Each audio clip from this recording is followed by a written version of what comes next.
చిరంజీవికి ఇద్దరు కుమార్తెలు సుస్మిత, శ్రీజ. కుమారుడు హీరో రామ్ చరణ్. ఉపాసనతో రామ్ చరణ్ వైవాహిక జీవితం సజావుగా సాగిపోవడం వల్ల చిరంజీవి దంపతులు హ్యాపీగా ఉన్నారు. అయితే కుమార్తెల విషయంలోనే ఆరంభంలో కొన్ని ఒడిదుడుకులు ఎదుర్కోవలసి వచ్చింది. కుమార్తె సుస్మిత నటుడు ఉదయ్ కిరణ్ ప్రేమలో పడింది. కానీ అది విజయవంతం కాలేదు. తన కుమారుడు అల్లు అర్జున్ సినిమా భవిష్యత్తుకు ఉదయ్ కిరణ్ అడ్డుగోడ అవుతాడని భావించి అతన్ని తప్పించడానికి అల్లు అరవిందే పథకం వేశాడని, అందువల్లే సుస్మిత ఉదయ్ కిరణ్ల ప్రేమ ఫలించలేదని సన్నిహితులు అంటారు. ఆ తర్వాత ఆమె వివాహం 2006లో ప్రముఖ పారిశ్రామికవేత్త విష్ణుప్రసాద్తో జరిగింది. ఇక రెండవ కుమార్తె శ్రీజ తల్లిదండ్రుల ఇష్టానికి వ్యతిరేకంగా శిరీష్ భరద్వాజన్ ప్రేమించి రహస్య వివాహం చేసుకుంది. అప్పట్లో వాళ్ల వివాహం పెద్ద వివాదమైంది.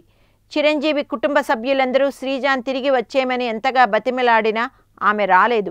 కానీ ఆ తర్వాత కొంతకాలానికి తనని శిరీష్ భరద్వాజ కుటుంబం వారు కట్న కానుకల కోసం ఏడిపిస్తున్నారని ఫిర్యాదు చేస్తూ విడాకుల కోసం దరఖాస్తు వేసింది.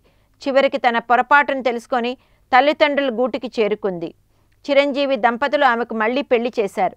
బెంగళూరుకు చెందిన వాణిజ్యవేత్త కళ్యాణ్తో ఆమె వైవాహిక జీవితం ఇప్పుడు ఆనందంగా కొనసాగుతోంది.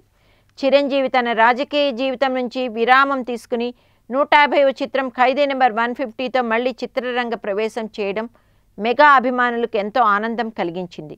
మెగాస్టార్గా ఆయనకున్న కరిష్మా చెక్కు చెదరలేదనడానికి నిదర్శనంగా అది 150 కోట్లకు పైగా వసూళ్లు సాధించింది. ఖైదీ నెంబర్ 150 చిత్రం ద్వారా ఆయనకు లభించిన పారితోషికం 20 కోట్ల రూపాయలు.